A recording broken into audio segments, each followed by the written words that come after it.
N'arrêtez pas de rêver, il faut vivre d'espoir. Ce programme a été enregistré à l'origine par Ricardo Melo de l'Institut Namasté le 19 août 2017. Les audios sont préparés par des volontaires de la pilule de l'Évangile. Notre équipe de collaborateurs a toujours besoin d'aide. Soyez vous aussi volontaires de notre cause. Rejoignez notre page sur Facebook, Pilule de l'Évangile. Bonjour mes chers amis, bonjour. Nous commençons une autre pilule de notre évangile bien-aimé aujourd'hui. Quelle bonne chose, un autre jour. Et j'espère que vous allez bien. Que Dieu vous bénisse et vous enveloppe toujours avec beaucoup d'espoir, avec beaucoup de lumière, avec beaucoup de joie. Notre travail, le vôtre, le mien, celui de Jésus, de tout le monde, n'a rien à voir avec la religion. Cela a à voir avec l'amour, ce qui est le plus important. L'important est de semer partout la lumière du bien. Voici ce dont je vais parler aujourd'hui. L'espoir.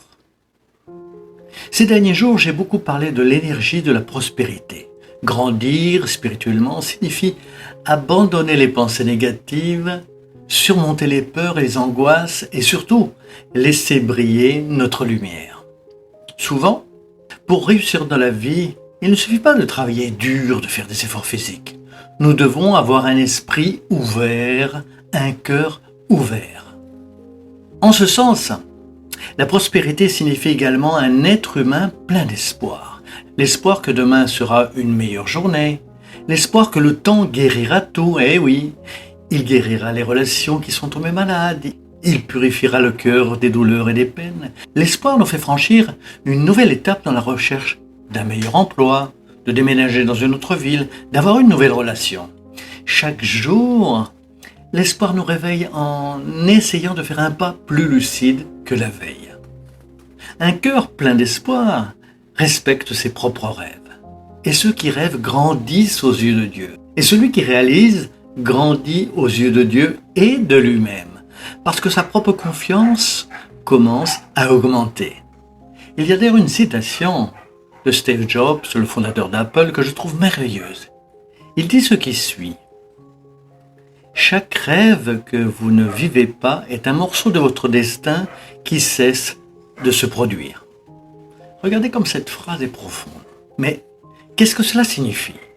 Que chaque rêve, chaque espoir réel auquel vous ne faites pas attention, que vous ne cultivez pas, que vous ne nourrissez pas, est une expérience future qui ne se produira pas, parce que vous pensez que ce n'est pas possible. Et ce que nous avons appris, c'est que nous avons le libre arbitre.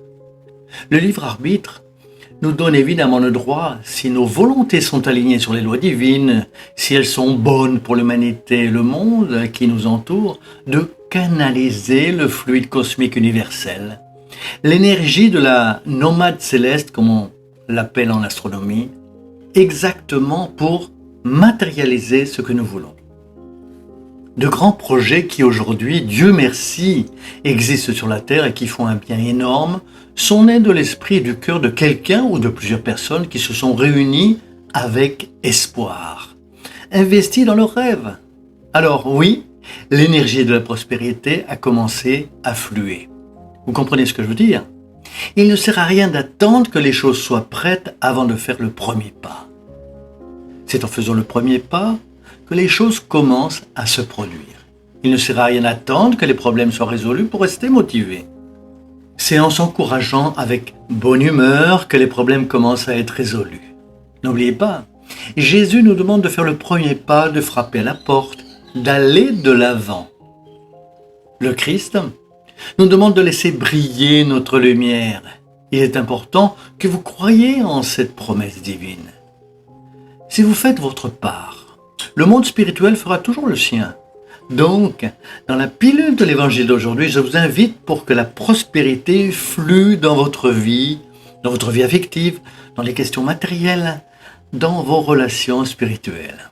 Ayez de l'espoir, rêvez, Pensez grand aux bonnes choses pour vous, pour votre famille, pour l'humanité. Mais pas les désirs égoïstes, sinon ça ne fonctionne pas. Des souhaits qui font du bien à ceux qui vous entourent, y compris pour votre cœur. Et travaillez étape par étape avec bonne humeur et optimisme en prononçant des mots positifs, en remplissant votre inconscient de matériel divin qui, un jour, fera constamment partie de votre esprit rationnel. Rappelez-vous toujours, l'évangile à la maison dans nos vies quotidiennes et nos cœurs, ouvert à l'amour, sera toujours de puissantes clés pour que l'espoir reste actif, main dans la main avec l'optimisme pour faire ce qui est nécessaire. Puissiez-vous avoir un merveilleux week-end, vous, votre famille, quiconque vous entoure, soit béni. Que Dieu vous bénisse, lumière et paix, et vous le savez déjà. Soyez lumière pour semer la lumière. Soyez la paix pour semer la paix. Soyez l'espoir de vivre vos rêves et de réaliser votre destin. À bientôt mes chers amis. Avec une grande gratitude à Dieu. À très très bientôt. Et rappelez-vous, n'arrêtez pas de rêver.